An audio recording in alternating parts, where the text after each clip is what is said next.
Hola, buenas tardes a todos los que nos siguen un día más a través de las redes sociales del Fondesit y el Concitec. Estamos continuando con el ciclo de entrevistas alrededor de la convocatoria Proyectos Especiales, Respuesta al COVID-19, que busca impulsar proyectos que ofrezcan soluciones efectivas y de rápido desarrollo a los desafíos sanitarios ocasionados por la pandemia.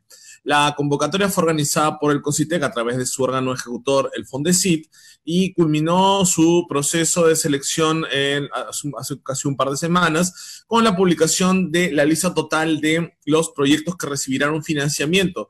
Estos son 29 proyectos que recibirán un financiamiento total superior a los 6 millones de soles. Cada una de las iniciativas recibirá hasta 350.000 y las mismas tienen una temática diversa, ¿no? Van desde el área del desarrollo y o validación de sistemas de detección, todo lo que tiene que ver con kits de diagnóstico o métodos de diagnóstico rápido, telesalud y salud móvil, en lo referido a soluciones digitales que acerquen al usuario o al posible infectado a los servicios de salud. Desarrollos tecnológicos e innovación en lo referido al desarrollo de elementos protectores, dispositivos médicos, respiradores mecánicos, etcétera.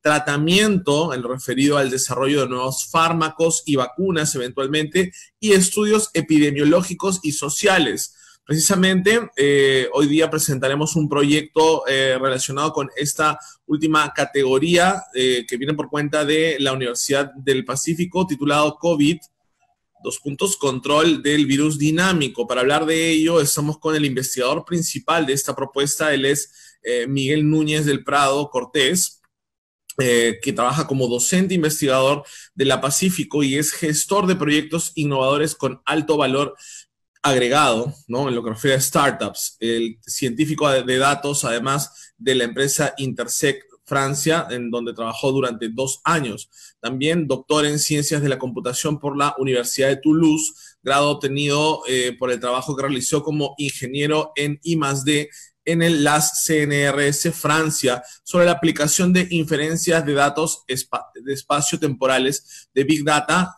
referido a la movilidad humana. Y precisamente es este expertise con el que cuenta Miguel Núñez del Prado el que nos trae o el que resulta relevante para este proyecto. ¿Cómo estás, Miguel? Buenas tardes, encantado de tenerte aquí en este ciclo de entrevistas. Buenas tardes, Hans. Gracias por la presentación. Un gusto estar con ustedes para poder conversar un poco sobre lo que pretendemos hacer.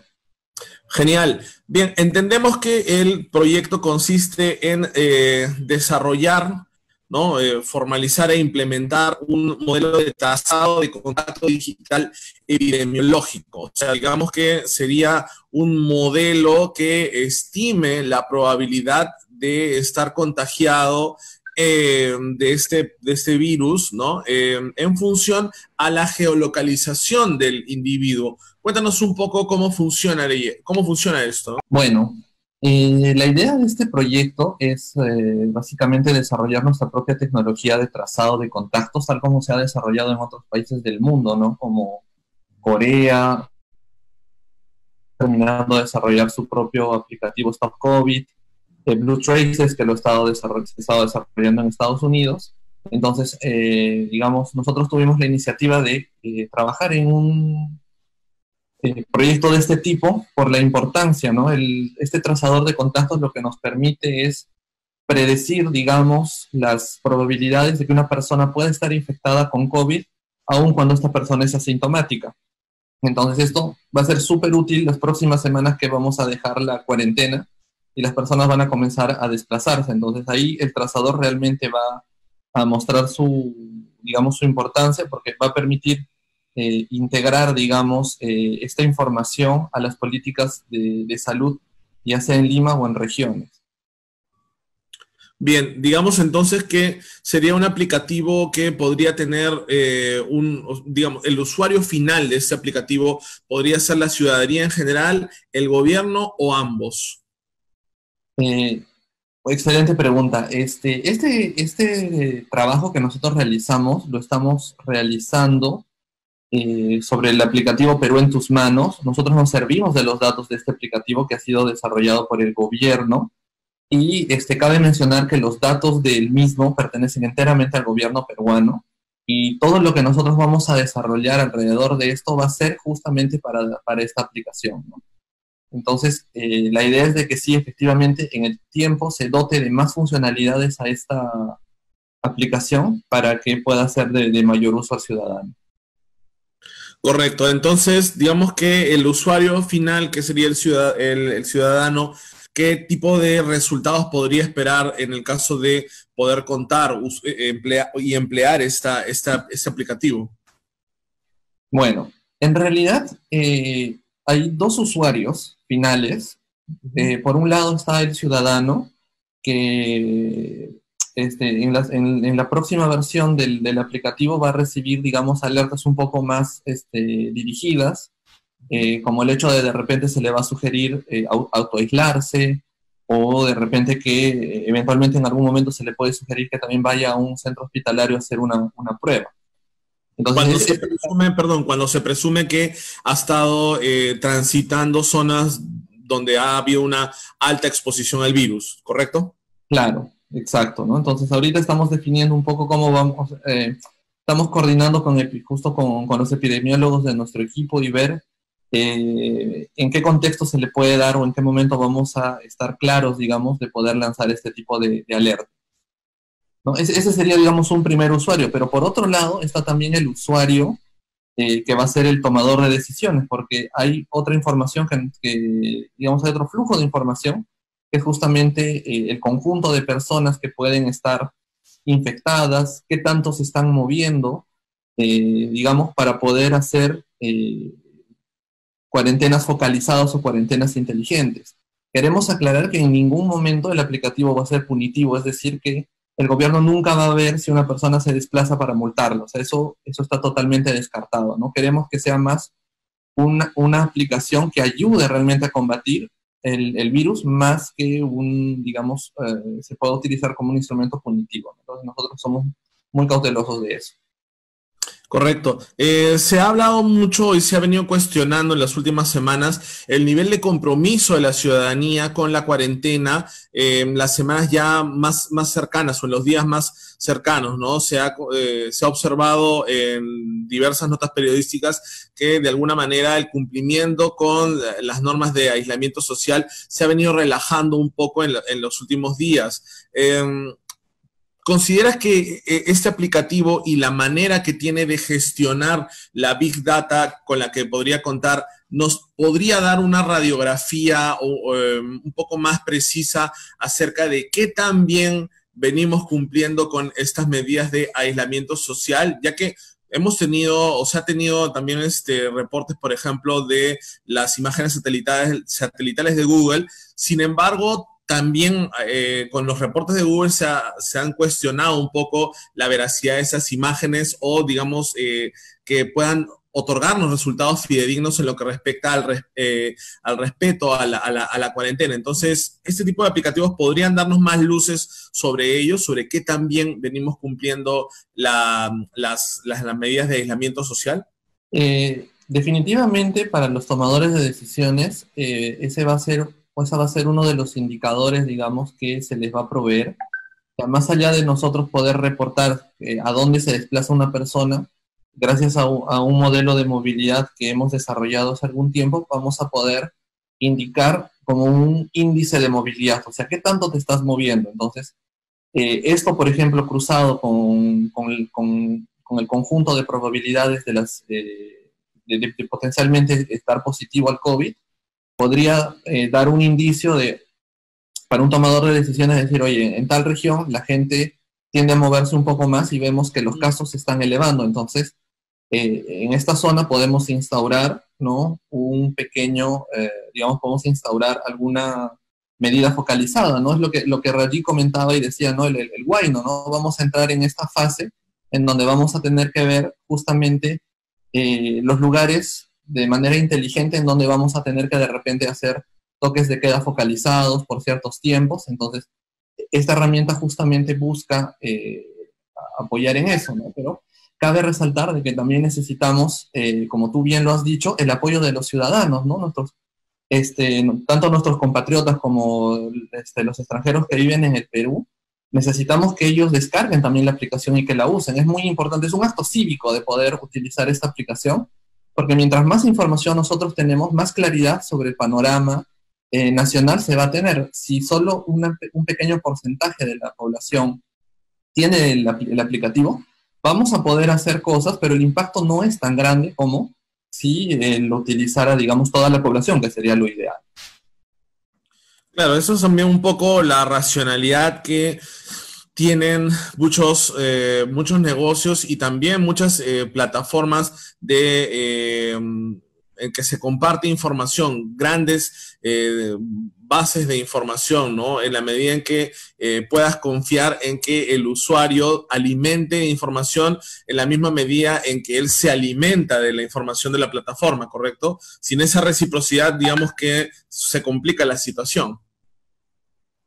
Efectivamente, nosotros ahorita estamos, ¿no?, digamos, brindando este servicio basado en localización, entre comillas, servicio, como lo estaría haciendo Waze, ¿no? Que si tú no colaboras, pues no vas a dar un reporte del tráfico, entonces quizás la ruta que estás usando no es la óptima, ¿no? Entonces es un poco, si lo queremos ver, es un poco como el Waze del COVID, o sea, mientras más lo usamos, más tendremos una radiografía precisa de cómo se está comportando el virus. Vale. En términos prácticos, como tú acabas de decirlo, es como puede ser como un Waze de la enfermedad. En este caso, viéndolo de esa manera, ¿cuál sería la precisión de la información que nos brinda, ¿no? Digamos, ¿cuál sería el margen de error en cuestión de metros o distancias de repente, si es que tuvieran una cifra parecida? Bueno, en cuanto a los errores, en realidad eso es algo que se ha tratado mucho con el equipo y claro, intrínsecamente e implícitamente dentro del GPS nosotros ya tenemos errores, ¿no? Hay unos errores de imprecisión, por ejemplo, cuando uno utiliza los aplicativos, por ejemplo, o antes los utilizábamos para pedir un taxi o generalmente la localización que te reporta es a algunos metros de tu posición real. Entonces, es un poco complicado decir exactamente cuándo, o sea, según digamos, los reportes técnicos de estos estándares, teóricamente existe un error. Pero a la implementación de cada constructor, por ejemplo, de estos dispositivos, esos errores pueden incrementarse. Entonces, nuestro modelo toma en cuenta justamente esta imprecisión para poder dar una probabilidad de contagio, pero decirte que realmente manejamos un cierto margen de error en metros, nosotros tratamos de minimizar el error a 30 metros, es decir, tratar en un error de 30 metros que puede tener un GPS, tratamos de tomar este error en cuenta para, dentro de nuestras probabilidades, ver si efectivamente ha habido o no un encuentro entre un potencial infectado y una persona no infectada. Bien, ahora digamos que este tipo de gestión de la información, ¿no? Es una mayor relevancia en la medida en que cada vez es indefectible que nos acercamos más al fin de la cuarentena, ¿no? Más allá de si finalmente esta se extiende o se anuncia que se vaya a extender en los próximos días o si es que ya acaba como estaba programada este domingo. Lo cierto es que el Perú se apresta a enfrentar una nueva etapa del combate contra el virus y esta, de acuerdo con la experiencia internacional, ha probado que una de las medidas más eficientes, más efectivas también, es la de hacer una cuarentena focalizada, ¿no? Es decir, reconocer dentro de las grandes ciudades focos en donde la concentración demográfica y de casos también positivos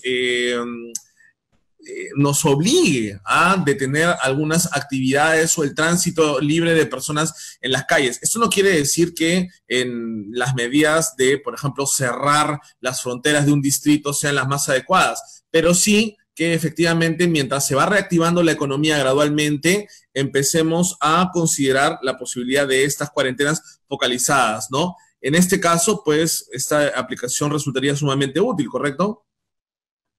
Claro, porque uno de los objetivos del proyecto es justamente desarrollar un modelo epidemiológico que nos permita, en cierta forma, comprender cómo el virus se está desplazando en la población. Entonces, esto va a poder ser posible cuando la cuarentena, digamos, termine y la recuperación económica comience a dar, con esta, digamos, con la apertura ya de ciertas actividades económicas, vamos a ver de repente, también vamos a constatar de que el virus también se va a mover con esta reactivación.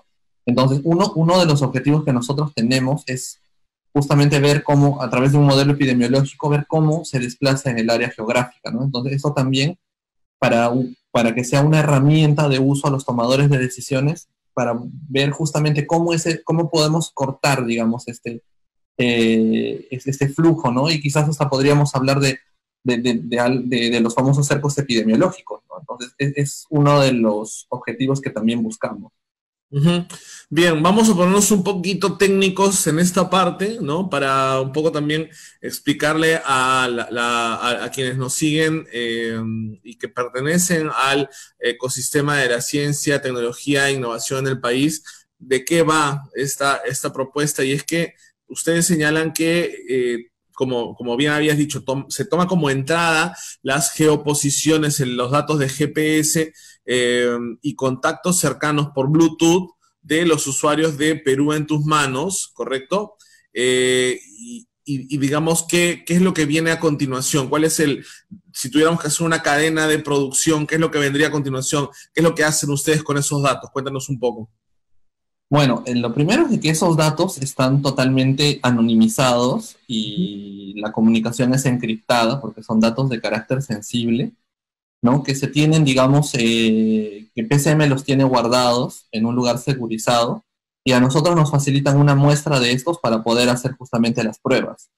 Entonces, una vez que nosotros, digamos, tenemos estas pruebas, estas probabilidades se van a regresar, digamos, al equipo de desarrollo, al equipo que tiene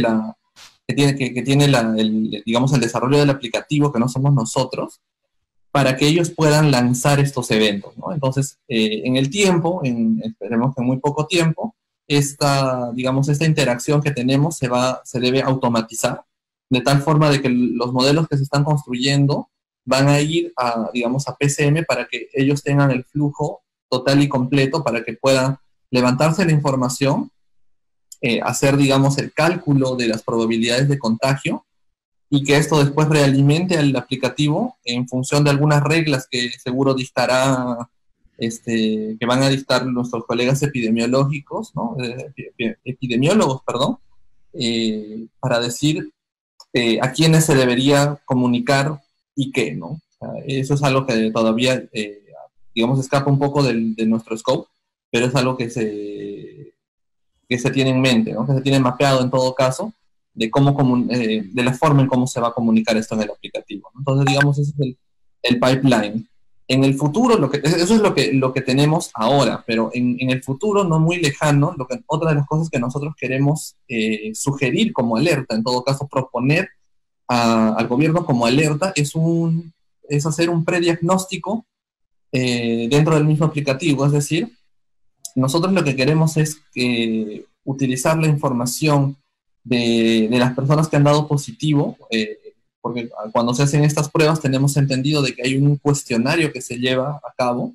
Entonces, digamos, con estas encuestas nosotros queremos entender qué síntomas presentan, digamos, ¿no? Y en función a estas preguntas hacer como un pequeño cuestionario que permita, digamos, asegurarnos, una vez que nosotros hemos encontrado una persona que puede tener eventualmente una probabilidad alta, lanzarle este prediagnóstico, que sería básicamente un modelo de inteligencia artificial que le va a hacer algunas preguntas cortas y en base a esto, digamos, prediagnosticar el riesgo de esta persona. Entonces, de tal forma que vamos a tener como dos elementos de comparación y con esto ya podríamos de repente tomar una decisión más inteligente de decirle, te invitamos a que vayas a tal centro hospitalario para que puedas hacerte una prueba de descarte, ¿no?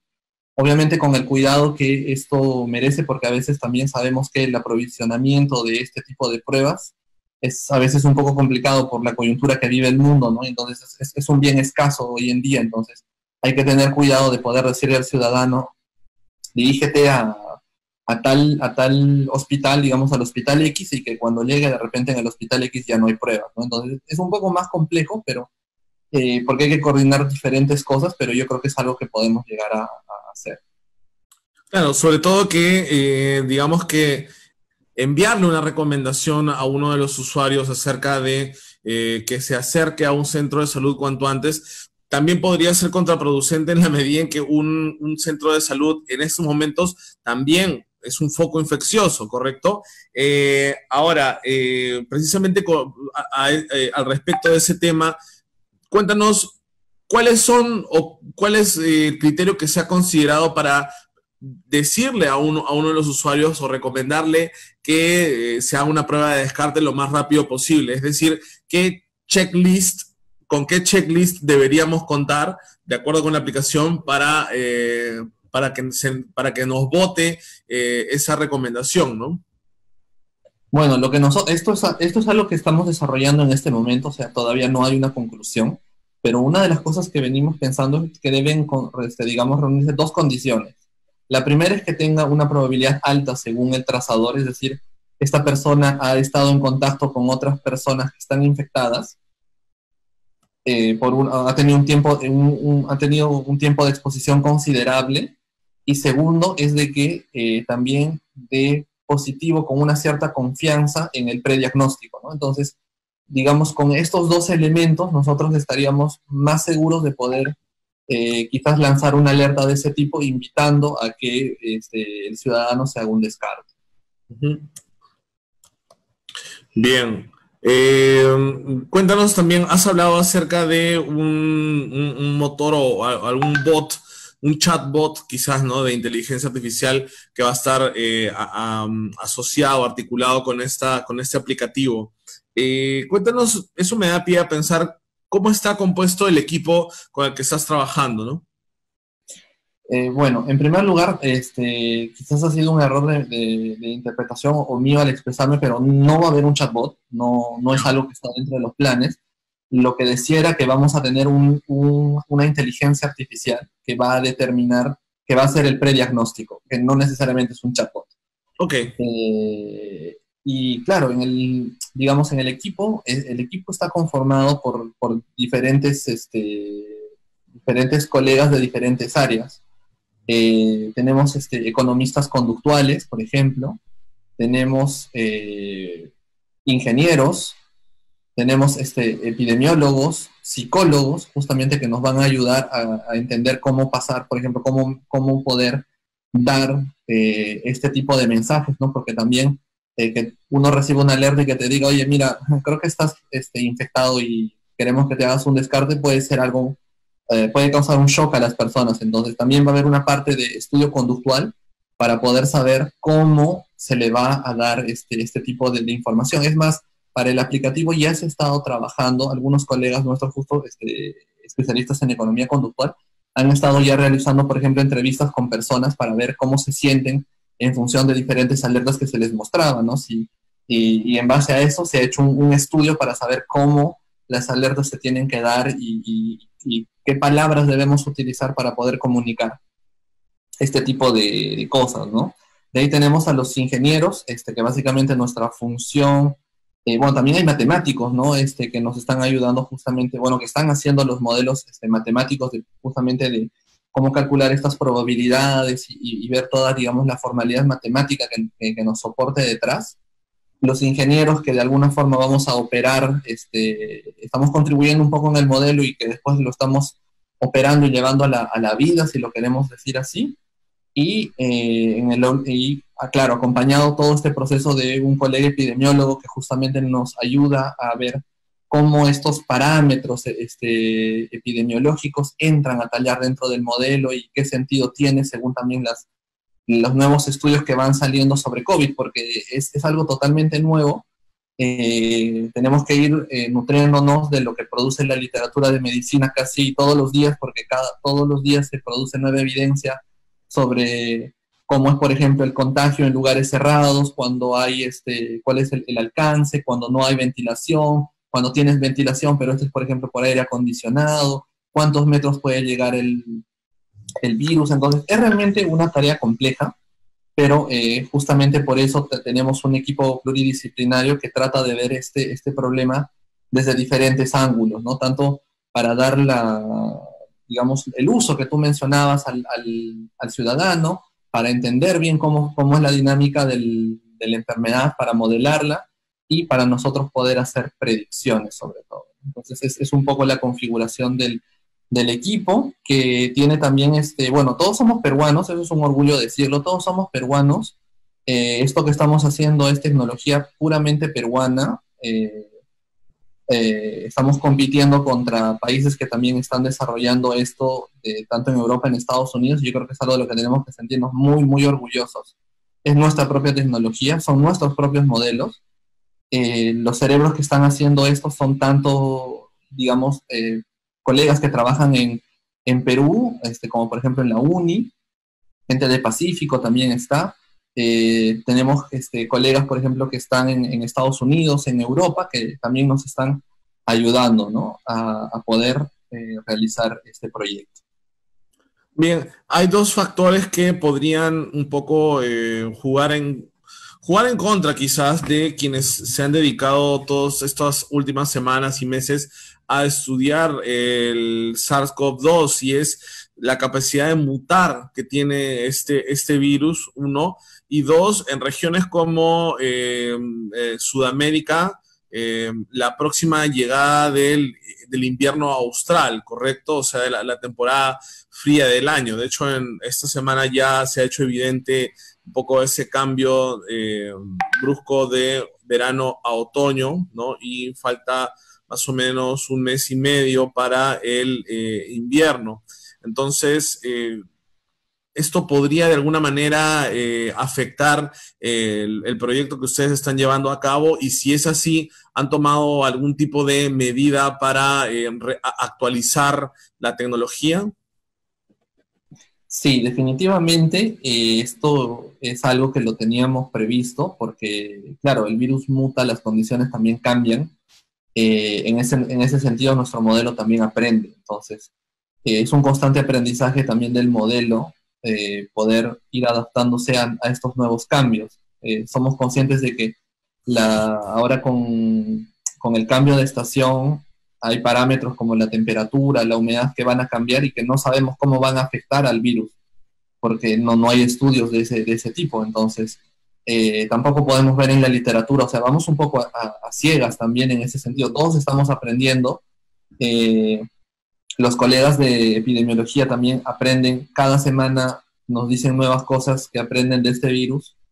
Y nada, nuestro modelo, la gran ventaja es que va a aprender también de toda esta, digamos, de todos estos cambios y se va a adaptar, ¿no? Precisamente al respecto de eso último que comentabas, digamos, la constante en la mayoría de proyectos que hemos venido exponiendo en este ciclo de entrevistas es que se han visto ampliamente beneficiados de la forma desinteresada en que la comunidad científica, no solo nacional, sino global, ha dispuesto la información que han venido recabando, o sea, las diferentes publicaciones de COVID-19, los diferentes modelos matemáticos acerca de su expansión, de su progresión en diversas áreas del planeta, ha sido o ha estado todo el tiempo abierta para todo el mundo. De hecho, el mapeo del genoma mismo del virus que ha desarrollado el INS y que otras instituciones de investigación en el mundo también han hecho lo propio con las cepas locales, es algo que también ha beneficiado a muchos científicos que desarrollan en laboratorio vacunas o algún tipo de molécula para contrarrestar la actividad del virus. ¿Cómo ha sido en el caso de la iniciativa que tú estás liderando ese acceso a información abierta? ¿Qué tan crucial, trascendental ha sido precisamente la apertura de estas grandes bases de datos de información? Bueno, realmente ha sido muy beneficioso para todos, creo, particularmente en nuestro área, como está un poco más lejos de la epidemiología en sí. No nos hemos beneficiado, digamos, directamente de estas bases de datos de los diferentes mapas que han hecho de la mutación del virus, pero sí que hemos conversado con equipos de desarrolladores de otros países y hemos intercambiado preocupaciones que ellos tienen, que nosotros tenemos, y digamos, esta facilidad de poder comunicarnos e incluso el hecho de poder tener parte de los códigos abiertos, tanto de ellos como nuestro, ha permitido este intercambio, ¿no? Poder intercambiar ideas, eh, comentarnos qué errores no debemos cometer, porque de repente el otro equipo ya lo cometió y sabe que no se debe hacer, y que han ayudado justamente a poder desarrollar más rápido este tipo de tecnología. Bien, hablaste acerca de la composición de tu equipo y también mencionaste en ese punto que estaban contando con soporte de psicólogos, ¿no? Que permitan establecer o afinar un poco el mensaje con el que se llega al usuario. Pero también hay otro aspecto cuando hablamos acerca de el mapeo, el monitoreo georreferenciado de los casos y de la exposición al virus, se puede terminar también, digamos, estigmatizando ciertas zonas de la ciudad, ¿no? ¿Ustedes cómo han tocado o cómo han previsto ese tema, ¿no? Digamos, podemos terminar revisando un mapa en el que, digamos, bueno, tal distrito es zona roja y todos los que vienen o provienen o trabajan ahí, pues, mejor ni tener contacto con ellos, ¿no? Entonces, ¿cómo se podría manejar eso también?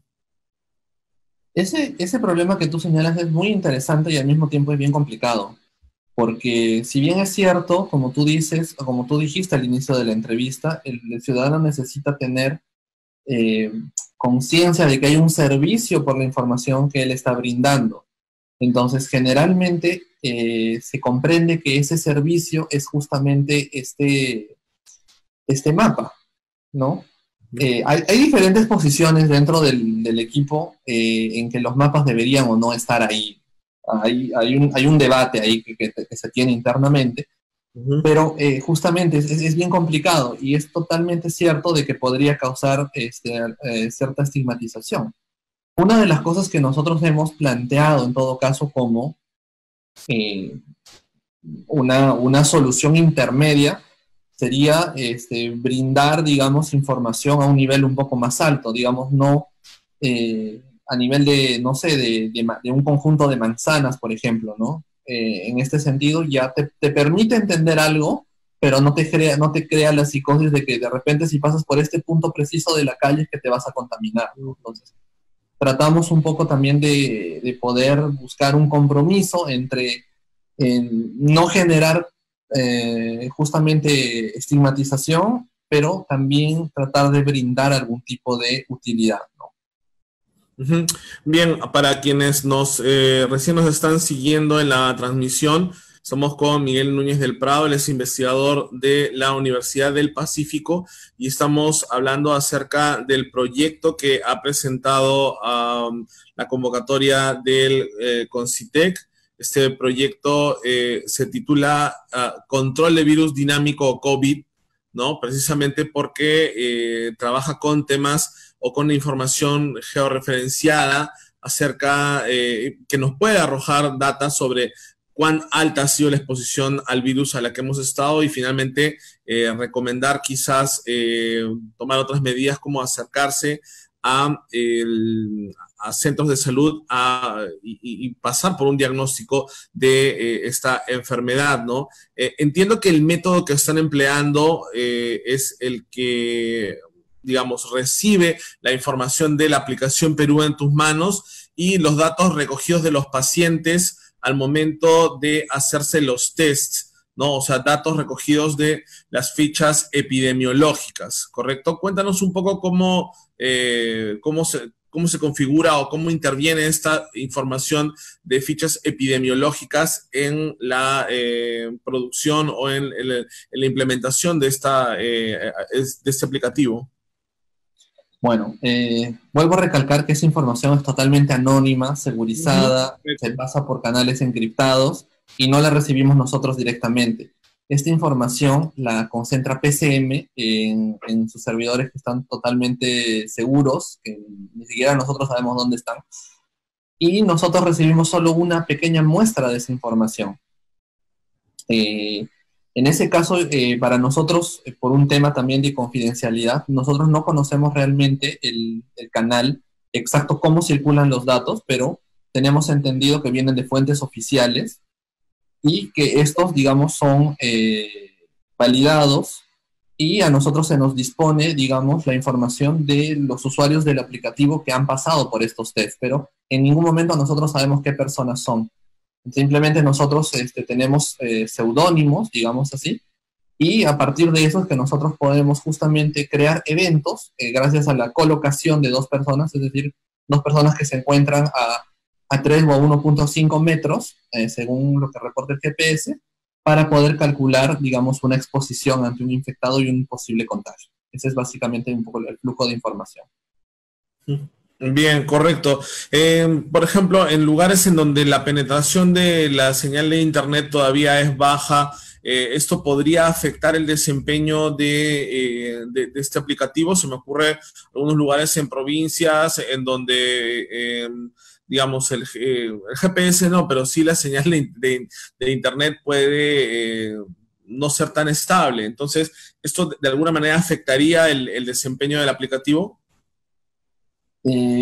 No afecta per se el aplicativo, lo que hace es que el modelo quizás tenga un poco más de error, porque va a tener menos información, ¿no?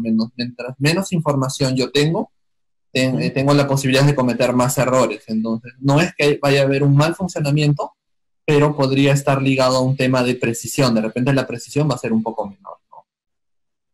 Claro, definitivamente. En el caso de grandes ciudades, ¿cómo consideran ustedes que podría beneficiar esto a pequeñas, medianas empresas que ya están empezando o ya están planificando retomar labores gradualmente, ¿no? Además de los mínimos equipamientos con los que deben contar ahora para la bioseguridad de su personal y para, digamos, estar siempre al tanto acerca de su temperatura o de posibles síntomas de la enfermedad. Ese tipo de aplicativos también podrían sumar como una medida más de seguridad laboral. ¿Cómo lo han visto? Yo creo que sí tiene un lugar, digamos, ahí como una medida más que se puede tomar para la seguridad de los empleados, porque si bien es cierto ahora se van a desplazar, no sabe, uno no necesariamente sabe y muchas veces puede estar al lado de una persona asintomática que tampoco sabe que está infectada, pero que puede ser infeccioso, entonces tampoco hay, digamos, seguridad en ese aspecto. Entonces justamente este trazador, eso es lo interesante, de que cuando esta persona asintomática se vuelve sintomática y da positivo, nosotros tenemos la capacidad de poder ir hacia atrás y entender de que esa persona, por ejemplo, esas dos personas se encontraron en la cola del banco, por ejemplo, ¿no? Entonces, a la persona que estaba al lado de un asintomático se le va a poder advertir y decir, sería bueno que de repente hagas cuarentena, autoaíslate. Seamos precavidos, autoaíslate. Puede ser uno de los escenarios.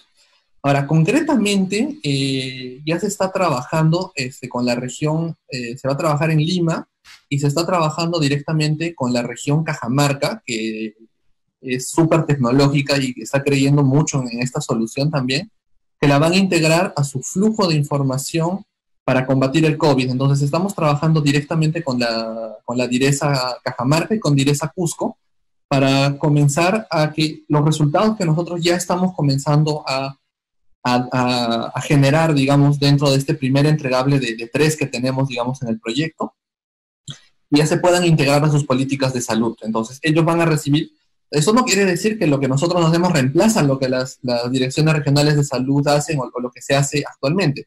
Lo que nosotros buscamos es complementar la información que ya tienen, ¿no? Entonces, ellos van a recibir este flujo de información de nuestro lado y están haciendo campañas ahora en las regiones para que puedan, digamos, los ciudadanos descargar un poco, incentivar a que el ciudadano descargue el aplicativo y lo use, ¿no? Porque, como decíamos al inicio de la entrevista, es como es un acto cívico, ¿no? Si yo no tengo esta aplicación ahora, no voy a poder brindar información como para que el gobierno pueda tomar mejores medidas, ¿no? Es una forma de ayudar hoy al gobierno, dándole un poco de información. Bien, correcto, bastante claro, Miguel. Hablaste de que iniciativas similares o quizás en la misma línea se vienen gestando en otros puntos del planeta. Cuéntanos acerca de si ustedes han tenido conocimiento de alguna experiencia ya exitosa, positiva en algún otro país que esté en una etapa quizá más avanzada, ¿no? Ya saliendo de la cuarentena estricta y retomando o con actividades económicas ya retomadas del todo, ¿no? Sí, yo creo que el ejemplo, digamos, del uso de este tipo de tecnologías es el de Corea del Sur, ¿no? Que gracias a este tipo a la aplicación, ellos han desarrollado, Singapur también tengo entendido que ha hecho algo similar, Uh-huh. han logrado, digamos, frenar el paso del virus relativamente rápido. Es más, yo tengo entendido que el gobierno está, o creo que ya están bastante avanzados en conversaciones con la cooperación surcoreana para que justamente parte del tratamiento, digamos, de los síntomas, es decir, el seguimiento de los positivos, pueda ser también una de las funcionalidades dentro de Perú en tus manos, porque ellos han trabajado mucho con la gente que ya da positivo para que vayan reportando sus síntomas, y tengo entendido que también es en el futuro bastante cercano, creo que se va a integrar también cosas de este tipo al aplicativo, ¿no? Entonces, esa es, por ejemplo, una experiencia internacional interesante que se está tratando también de, a través del esfuerzo del Estado, poder implementar en Perú. Uh-huh. Digamos que si bien la información nos va a dar una noción más detallada, mejor formulada sobre qué tan altos han sido los niveles de exposición a los que uno puede haber estado expuesto, ¿no? Con este virus. Lo cierto es que le va a aclarar el panorama a muchos ciudadanos que quizás aún no son tan conscientes de la vulnerabilidad a la que se someten cada vez que salen a la calle, ¿no? Los ciudadanos estos que han tomado de forma irresponsable quizás la cuarentena, entiendo que viendo un gráfico que les informa claramente sobre los niveles de exposición o los riesgos, quizás el mensaje les quede mucho más claro y se ahorren una salida o dos a la semana a la tienda, ¿correcto? Bueno, es verdad, ¿no? Esperemos que también el hecho de proveer cierto tipo de información pueda disuadir a algunas personas que, digamos, sin ninguna, digamos, sin mayor motivación realmente, por estricta necesidad, que a veces salen, ¿no? Digamos, un poco los disuada y les haga pensar dos veces de que quizás saliendo se pueden contaminar, ¿no? Y por un poco preservar su propia salud, decidan no hacerlo, ¿no? Eso es algo que esperamos, en todo caso, no es algo que directamente podamos controlar, pero esperemos que también ayude en ese sentido la aplicación. Bien, hablemos sobre plazos. ¿Cuál es el siguiente paso en el proceso de desarrollo e implementación de este aplicativo y cuándo podría estar disponible finalmente al usuario final? Bueno, en este estado de emergencia todo es para antes de ayer, no es para ayer, es para antes de ayer. Entonces nosotros también tenemos a todo nuestro equipo trabajando 27 horas al día, tratando de sacar tiempo de donde no hay. La primera parte, digamos, del trazador está bastante avanzada. Yo creo que en esta semana deberíamos terminarlo. El prediagnóstico, esperemos que en un par de meses lo podamos tener bastante finalizado, y yo creo que ya al final, digamos, nutriéndose de estos dos primeros entregables, vamos a poder, y un poco también viendo cómo evoluciona, aprendiendo de cómo el virus evoluciona, poder plantear un modelo epidemiológico que nos permita entender cómo se desplaza el virus. Correcto. En el caso de la eventual aparición nadie lo desea, pero en el caso de la eventual aparición de nuevas pandemias de dimensiones y similares a las que está generando el SARS-CoV-2, ¿consideras que este aplicativo, esta tecnología podría implementarse para hacer un monitoreo similar u otorgar información similar a la que se está otorgándose con respecto a esta enfermedad, en particular el coronavirus o el COVID-19, perdón? Definitivamente, yo creo que no nos estamos dando cuenta, pero estamos construyendo un sistema de alerta temprano de tsunamis aplicado, digamos, a las pandemias, que puede ser reutilizado en el momento que lo requiramos, ¿no? Entonces, de repente ya vamos a aprender a poder a utilizar, digamos, a aplicar ya estas herramientas de forma nativa, si lo queremos decir así, en ciertas políticas de salud.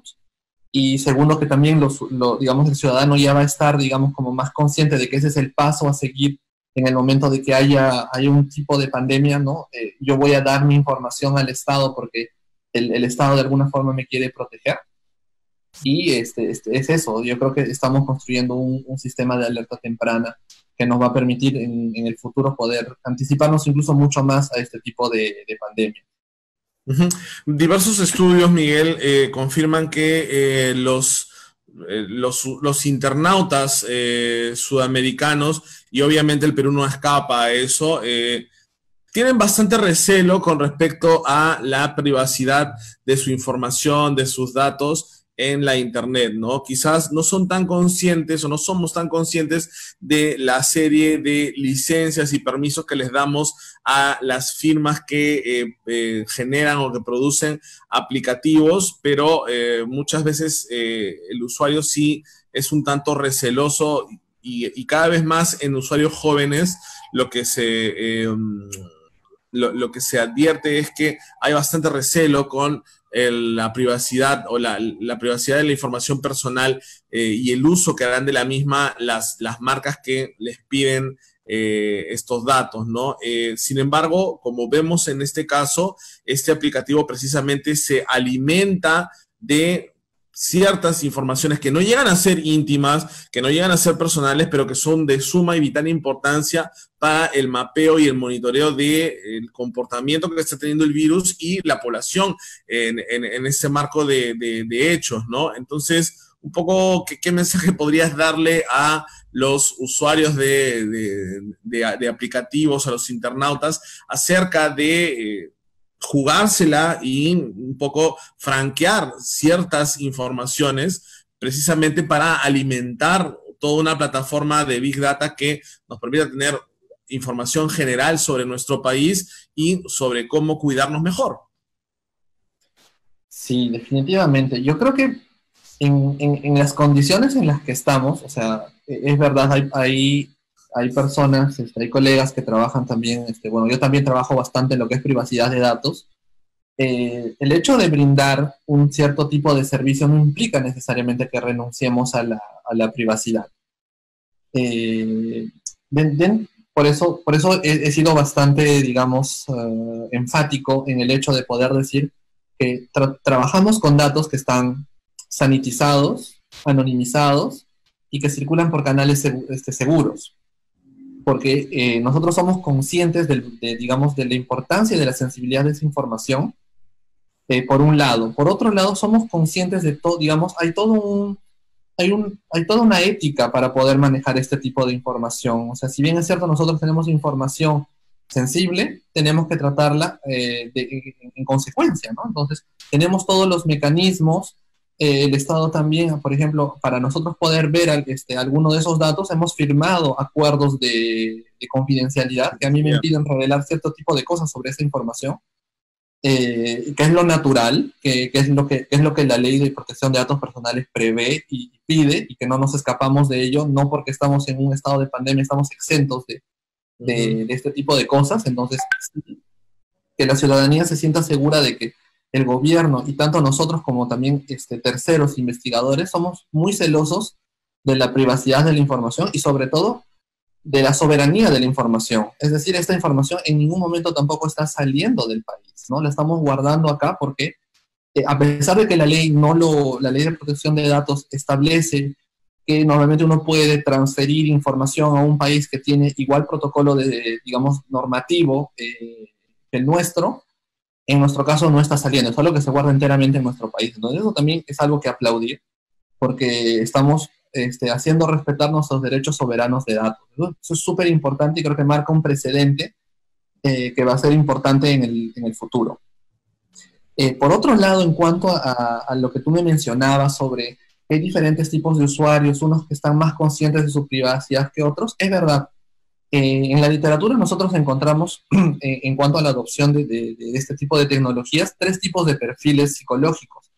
Hay un grupo de personas que sí son muy reservadas sobre su vida y tratan de diseminar la menor cantidad de información, ya sea en la vida en línea, si lo queremos ver así, en internet y en las aplicaciones, tanto como en su vida privada, ¿no? Hay gente que siempre ha sido más discreta. Hay otras personas que, digamos, yo me considero ahí, que consideramos justo dar información a cambio de algún tipo de servicio, ¿no? Como lo mencionábamos, yo doy mi información, me van a dar algún tipo de servicio, me van a dar mapas para yo más o menos tener una idea de dónde hay más infección, dónde no. Das tu información individual a cambio de información general. Claro, ¿no? Como lo hace Waze, por ejemplo, ¿no? Yo doy la información del tráfico, de lo que está pasando a mi alrededor y puedo saber cómo llegar a mi destino más rápido. Entonces, como que estoy contento con aquello que me dan. Y también hay un tercer grupo de personas que realmente no les interesa, digamos, no son personas más, no que no les interesa, quizás está mal utilizado el término, son personas que no son tan maliciosas, que son un poco más abiertas a compartir su información y decir, oye, no hay ningún problema en que yo comparta mi información, esta información yo la puedo dar, no necesito nada a cambio, tengan mi información y genial, ¿no? Entonces, cada quien va, digamos, de alguna forma a regular esto, ¿no? Entonces, el app también se adapta un poco a este tipo de situaciones, porque no es que te obliga, digamos, a tener que compartir cierta información. Los usuarios son totalmente libres de poder compartir el GPS, de poder compartir el Bluetooth, pero al final, yo siempre, cuando hablo a veces con el equipo, hablamos de esta analogía, ¿no? Finalmente es como cuando tú vas a tu consulta médica anual, ¿no? Tú le puedes mentir al médico y decirle que haces deporte, que no fumas, que no tomas y tal, y te darán un diagnóstico errado probablemente, ¿no? Pero puedes mantener tu privacidad, puedes decir todo lo que tú piensas que debes decir para mantener tu privacidad y no diseminar información que tú consideras que esa persona no la debe saber. El problema de retener esa información es justamente que después no se puede hacer un cálculo exacto, no te van a poder dar un buen diagnóstico. Entonces, estamos un poco en esa misma disyuntiva. ¿Qué tanto estoy dispuesto yo como ciudadano de poder entregar en términos de información de localización a los demás para controlar la pandemia, o prefiero guardar esa información para mí y no compartirla, sabiendo que esto podría hacer que se extienda el periodo de cuarentena y la recuperación económica, ¿no? Entonces, es un poco ya a criterio de cada ciudadano poder definir, ¿no? qué es lo que busca para su familia, para él y para nuestro país, ¿no? Bien, Miguel, muchas gracias. Ha sido bastante clara tu exposición y quiero anunciarles a quienes nos están siguiendo en la transmisión a través de las redes sociales de Fondesit y Concitec que el día de mañana estaremos presentando la propuesta titulada Ventilador Mecánico Nacional de bajo costo con características mínimas para la emergencia del COVID, una solución bastante rápida, de desarrollo veloz y eficiente para un poco paliar el déficit de este instrumental médico que es de vital importancia para los casos graves de la enfermedad COVID-19. Esta propuesta viene a cargo de la firma Digital Automation and Control S.A., y quien nos estará acompañando será el investigador principal de la propuesta, el doctor Javier Chang Fu. Miguel, nuevamente muchas gracias por tu tiempo y queríamos aprovechar los últimos minutos para que puedas digamos, reiterar o mandar un mensaje a la comunidad que nos oye acerca de la importancia de colaborar con su información en estas plataformas a fin de tener mejores herramientas para el cuidado mismo de la salud de cada individuo, ¿no? Bueno, sí, Hans, bueno, en primer lugar, muchas gracias por este espacio, de poder permitirnos compartir un poco de lo que queremos hacer. Creo que todos y cada uno de los proyectos que están mostrando tiene el mismo objetivo, y es de aliviar, digamos, el dolor que vienen teniendo nuestros compatriotas y otras personas que viven en nuestro país por esta pandemia. Y bueno, nada, invitar a las personas a que usen el aplicativo, que nos permitan colectar información por este tiempo de pandemia, que obviamente sigue protocolos de privacidad y de seguridad de la información acordes como pide la Ley de Protección de Datos Personales, y quizás un poco más extremos por la sensibilidad de esta información, que sepan que estamos teniendo el mayor cuidado en tratar esta información. O sea, no solo hay un tema de restricción legal, sino de buena voluntad del equipo de personas que trabaja, y hay una ética muy, muy grande dentro de este equipo en justamente preservar esta información y darle el mayor uso, porque justamente creemos firmemente de que esta propuesta puede ayudar a mitigar de alguna forma el virus, y que puede ayudarnos a acortar el tiempo de cuarentena y acelerar el tiempo de reactivación económica. Correcto, Miguel, súper claro. Muchísimas gracias por tu tiempo nuevamente, y gracias a quienes nos han seguido hoy día en la entrevista de hoy nuevamente. Con ustedes, hasta mañana. Hasta luego, gracias.